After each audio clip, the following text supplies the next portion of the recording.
कि बांग्लादेश कई पैरामीटर्स में इंडिया को पीछे छोड़ चुका है या छोड़ने वाला है। बांग्लादेश एक बहुत बड़ा पॉजिटिव एग्जांपल सेट कर रहा है आज के दिन अपने नेबरिंग कंट्रीज पे कि कैसे रियलिटी में डेवलपमेंट करी जाती है। बांग्लादेश में रहने वाले लोग ऑन एवरेज इंडियन से ज्यादा खुश हैं।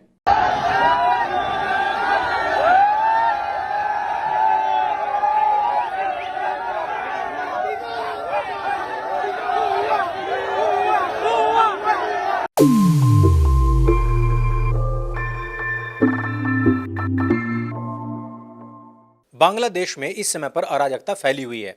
आर्मी ने वहां की शासन सत्ता संभाल ली है और वहां की जो प्रधानमंत्री थी शेख हसीना, वो अपनी बहन के साथ देश छोड़कर भाग चुकी है। वो इस समय पर भारतवर्ष में है जहां पर उनकी बेटी भी रहती है। अब आप जरा ये समझिए कि ये एंटी स्टैब्लिशमेंट कर कौन रहा है।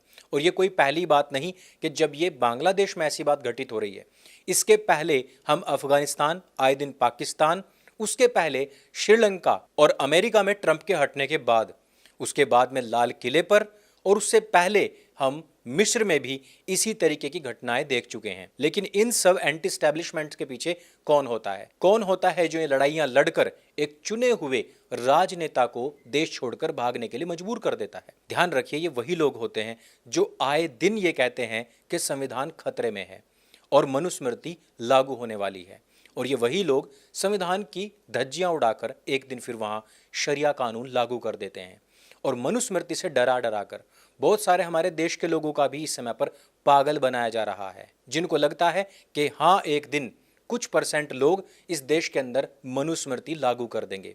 और इसी चक्कर में वो भी शरिया कानून लागू कराने की लड़ाई लड़ने वाले लोगों के पिछलग्गू या प्यादे बनकर उन्हीं की तरफ से लड़ाई लड़ते हैं, और वो भी अपने ही भारतवंशियों के खिलाफ। और यही चीज लगातार भारतवर्ष में भी हो रही है। लगातार बांग्लादेश में इस समय पर हिंदुओं के घर जलाए जा रहे हैं, मंदिर जलाए जा रहे हैं, उनकी छोटी छोटी बहन बेटियों का अपहरण किया जा रहा है, उनके साथ रेप हो रहे हैं। और अब तो दुर्घटना यहां तक घटित हो गई कि कापड़ी जैसे लोग भी इस प्रकार के ट्वीट कर रहे हैं कि वहां के मुसलमान अल्पसंख्यक हिंदुओं को मार रहे हैं। लेकिन दूसरी तरफ LKFC जैसे लोग ऐसे ट्वीट कर रहे हैं कि मुसलमान देखिए ह्यूमन चेन बनाकर वहाँ के मंदिरों को बचा रहे हैं। लेकिन LKFC ये नहीं बताएगा कि ये मंदिर ह्यूमन चेन बनाकर मुसलमान बचा किन से रहे हैं। क्या एलियंस उन मंदिरों को तोड़ने आ रहे थे? क्या हिंदू भारतवर्ष से वहाँ जाकर वहाँ के मंदिरों को तोड़ रहे थे कि जो वहाँ के मुसलमान उन मंदिरों को बचा रहे हैं? और ये बचाना कब हो रहा है? जब इन दंगों की आड़ में पिछले एक हफ्ते के अंदर दर्जनों मंदिर तोड़ दिए गए हों, सैकड़ों हिंदू हताहत हो चुके हों और सैकड़ों हिंदू लड़कियां अब तक अपहृत या फिर गायब कर दी गई हैं। कुछ इसी प्रकार के नैरेटिव्स बनाकर आप लोगों के सामने खतना मोर्चा, यानी कि आधा कटा हुआ मोर्चा रखता है कि ताकि आप लोग कंफ्यूज हो जाएं कि कौन सही है कौन गलत। आपको भी लगने लग गया होगा कि शेख हसीना ही गलत थी। और इन्हीं सब नैरेटिव्स को तोड़ने का काम करती है हमारी पुस्तक 2.5 मोर्चे का चक्रव्यूह। और ये पुस्तक इसलिए भी अत्यंत आवश्यक है क्योंकि अगले 5-7 मिनट में मैं आपको ये बताने वाला हूं कि ये जो अन्य अन्य देशों में आपने तानाशाही बताकर वहां की सरकारों को गिराने का काम किया गया है, वो अब भारतवर्ष में भी होने वाला है। ये जो नरेंद्र मोदी अभी भाषण दे रहा है, मैं आपको बता रहा हूं 6 महीने बाद, 7-8 महीने बाद ये घर से नहीं निकल पाएगा। हिंदुस्तान के युवा उसको ऐसा डंडा मारेंगे, क्योंकि इसका पूरा ब्लूप्रिंट राहुल गांधी और डीप स्टेट ने और यहां का जो कटा हुआ मोर्चा है उसने पूरी तरीके से तैयार कर लिया है। और उसको अमली जामा पहनाना अगले 5 वर्ष में लगातार जारी भी रहने वाला है। COD के दीवानों को मैं बता दूं कि आपकी पुस्तक अमेजन पर आ चुकी है और अब आप कैश ऑन डिलीवरी भी दे सकते हैं। बुक आपके हाथ में आ जाएगी, उसके बाद ही आप पेमेंट कर सकते हैं। लिंक इसका भी हमने डिस्क्रिप्शन और पिन कमेंट में दे दिया है। तो अब हम चर्चा करते हैं कि बांग्लादेश गया भाड़ में। लेकिन इससे पहले कि हम भारत के भविष्य की परिस्थिति को समझें, उससे पहले हम बांग्लादेश का एक छोटा सा चैप्टर समझ लेते हैं। गदर 2 में आपने एक सीन देखा होगा जिस समय पर सनी देओल का बेटा पाकिस्तान में एंटर कर जाता है। वहां पर उसकी जान तब बचती है जब वहां एक रैली निकल रही होती है। रैली के लोग नारे लगा रहे होते हैं, बांग्ला बंधु मुजीबुर रहमान। ये मुजीबुर रहमान कौन था और गदर 2 में दिखाया जाने वाला कर्स इंडिया मोमेंट क्या था? ये मोमेंट चलाया गया था पाकिस्तान की तरफ से।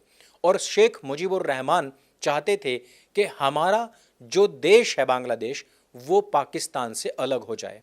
अब कुछ लोग नहीं जानते होंगे कि जिस समय पर भारत पाकिस्तान का बंटवारा हुआ था उस समय पर पाकिस्तान दो हिस्सों में बना था, यानी कि देश का नाम तो एक ही था लेकिन भूभाग अलग अलग थे।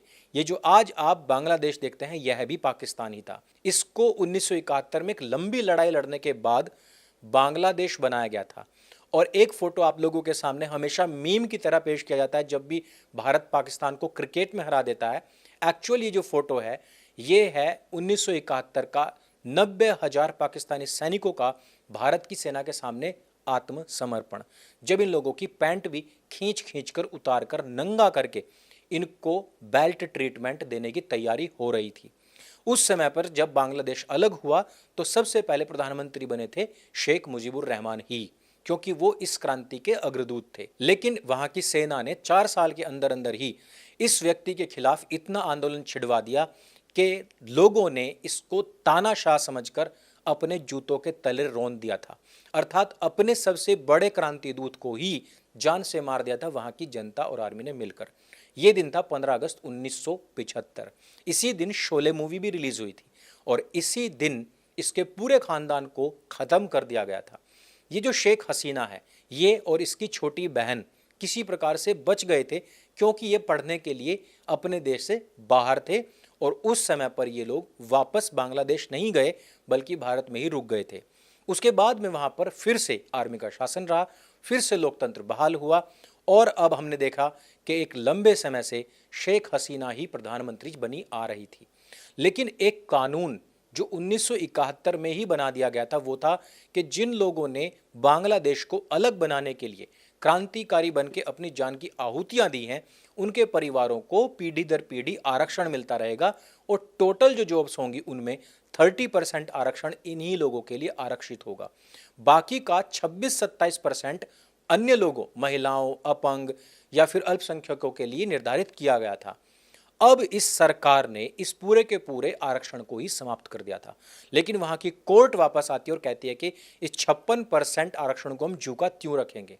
स्टूडेंट्स ये कह रहे थे कि पीढ़ी दर पीढ़ी जो लोग आरक्षण ले चुके वो समृद्ध हो चुके हैं, अब अन्य लोगों को आगे आना चाहिए। यानी कि वहां के स्टूडेंट्स इतने अवेयर थे और उन्होंने कहा कि आरक्षण को समाप्त करो, अब सब लोग अपनी मेहनत के बल पर ही आगे बढ़ेंगे। लेकिन संसद में बने कानून को सुप्रीम कोर्ट के द्वारा बदल कर वापस से 56% पर लाए जाने के बाद सरकार उस कानून को नहीं बदल पाई और उन्होंने कहा कि अब जो लग चुका कानून वो लग चुका। तो इस आंदोलन में जो कोई भी पुलिस और आर्मी के सामने यानी सरकार के सामने आया उसको रौंद दिया गया। लेकिन ये आंदोलन इतना ज़्यादा बढ़ गया, स्टूडेंट्स और साथ ही साथ मिलिटेंट्स मिलकर इतना ज़्यादा आंदोलन को आगे बढ़ा देते हैं कि वहां से प्रधानमंत्री को भागना पड़ता है। अब इसी परिप्रेक्ष्य में भारत की स्थिति को समझते हैं। भारत में आरक्षण को समाप्त करने की कोई बात भी नहीं कर सकता। पिछले दिनों आपको पता है भीमा कोरे गांव में क्या हुआ था। 2 अप्रैल के दिन वहां वो आतंक मचाया गया था जो हमने कभी सोचा भी नहीं था। उसके बाद में जब से सुप्रीम कोर्ट ने कहा है कि एससी और एसटीज में इसी प्रकार से पीढ़ी दर पीढ़ी बहुत सारी ऐसी डोमिनेंट कास्ट हैं जो कंटिन्यूअसली आरक्षण का लाभ लेकर समृद्ध हो चुके, लेकिन निचले तबके के जो लोग हैं वो अभी तक भी इस आरक्षण के लाभ से वंचित हैं।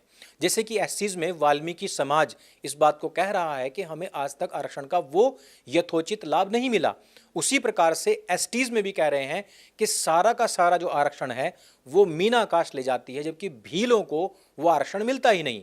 इसलिए सुप्रीम कोर्ट ने जो फैसला दिया है हम उसके साथ में हैं। लेकिन इस बार भी इस एससी एसटी आरक्षण के अंदर जो वर्गीकरण, जो सब क्लॉजेस बनाने की बात हुई है उसके खिलाफ एक बड़े आंदोलन का आह्वान हो रहा है। लेकिन इन सबको कौन हवा देता है? मैंने एक वीडियो में बताया था कि 2019 से 2024 तक कांग्रेस और पूरा डीप स्टेट इन आधे कटे मोर्चे वाले एलकेएफसीज के साथ मिलकर 5 साल तक सड़क पर आंदोलन करता रहा। 19 से 24 के बीच में कितने सारे आंदोलन हुए। सारे के सारे आंदोलन एंटी एस्टैब्लिशमेंट के लिए ही प्रायोजित किए गए थे। लेकिन उसके बाद में भी नरेंद्र मोदी की सरकार बन जाती है। किसी भी देश की सरकार को डिस्टैब्लिश करने के लिए एक तरीका सबसे आसान है कि वहां की सरकार के लिए यह अफवाहें फैला दो कि वो चयनित होकर नहीं बल्कि विपक्ष की आवाज को दबा कर आई है, वो ईवीएम हैक करके आई है, वो लोग तानाशाही कर रहे हैं। आज तक जितनी भी सरकारें गिराई गई हैं उनके ऊपर यही सब आरोप लगाकर उनको ध्वस्त किया गया है। नरेंद्र मोदी का भी यही हशर करने के लिए ये लोग लगातार लगे पड़े हैं। अब बात करते हैं भारत में तत्कालीन सरकार को गिराने के लिए कौन सी तैयारियां चल रही हैं। ये जो फोटो आप देख रहे हैं, ये लड़की राहुल गांधी के बराबर में खड़ी हुई, इसका नाम है सरिता पांडे। सरिता पांडे एक्चुअली अजीत शाही की वाइफ है। अजीत शाही तहलका मैगजीन का पूर्व एडिटर है और इस समय पर अमेरिका और हिंदुस्तान के मुसलमानों का इंडियन अमेरिकन मुस्लिम काउंसिल, ये उसका एडवोकेसी डायरेक्टर भी है। अब ये इंडो अमेरिका मुस्लिम काउंसिल करता क्या है? ये करता है मुसलमानों को एकजुट और बाहर से बड़ी मात्रा में फंडिंग की तैयारियां।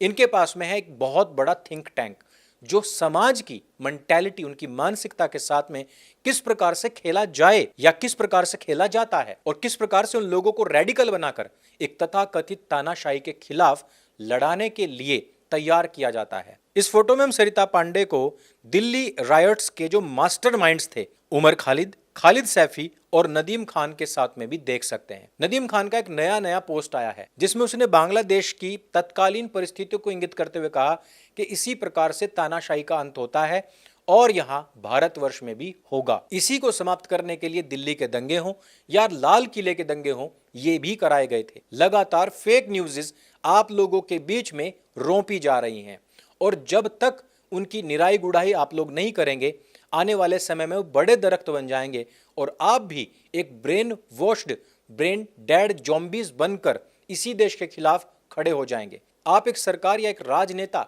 या प्रधानमंत्री या राष्ट्रपति के खिलाफ नहीं, बल्कि उसकी झुलस में पूरे देश को ही जलाने के लिए कृतसंकल्पित भी हो जाएंगे। और ये बीजारोपण करने का काम आपके बीच में कौन करता है? यही करते हैं सरिता पांडे और अजीत शाही जैसे लोग। लेकिन इनको हायर कौन कर रहा है?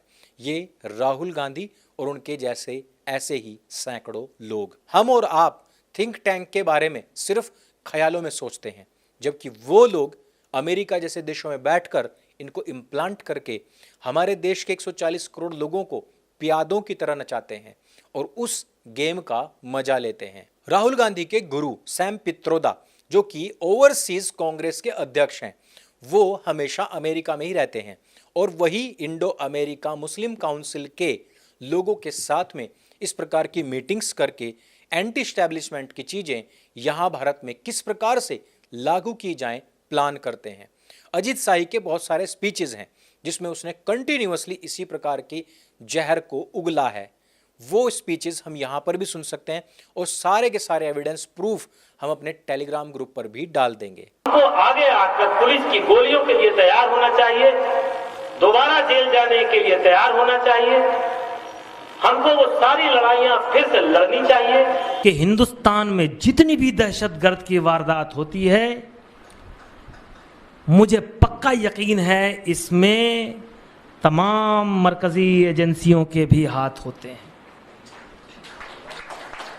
और ना मुझे कोई डर है ये कहने का। यही नहीं, जुबैर, आरफा खानम शेरवानी, स्वरा भास्कर, अरुंधति रॉय, तरुण तेजपाल, सिमी आतंकवादी संगठन और पाकिस्तान की एजेंसी ISI, इन सब का भी आपस में एक पूरा कनेक्शन है। महुआ मोइत्रा, सिद्धार्थ वरदराजन, सिमी आतंकवादी संगठन और पाकिस्तान का ISI, ये सभी एक ही थाली के चट्टे बट्टे हैं। दिल्ली के अंदर आतंकवादी हमले करवाना हो, ट्रंप के समय पर यहां हिंदुओं के ऊपर आक्रमण करवाने हो या फिर चिकन नेक को काटकर फेंकने की बात करनी हो। जिन मरते हुए दलित हिंदुओं की बात हम आज बंगाल की कर रहे हैं, उन्हीं दलित हिंदुओं को वापस लाने के लिए कुछ कानून नरेंद्र मोदी की सरकार ने बनाए थे।